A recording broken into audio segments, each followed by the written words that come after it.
Ապրիլի 1-ից թոշակները բարձրանում են։ Հարց. ինչու ոչ անցած տարի կամ ինչու ոչ անցած ամիս։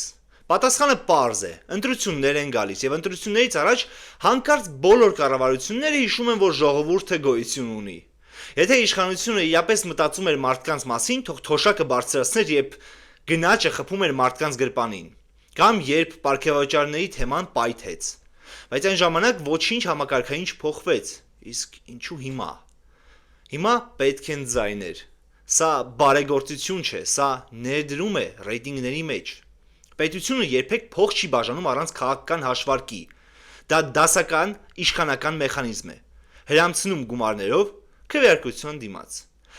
Մի շփոթեք սոցիալական աջակցությունը սոցիալական արդարության հետ։ Եթե համակարգը նույնն է, ապա թոշակի բարձրացումը պարզապես ընտրական տեխնոլոգիա է։ Բարեգործություն չէ, այլ քաղաքական հաշվարկ։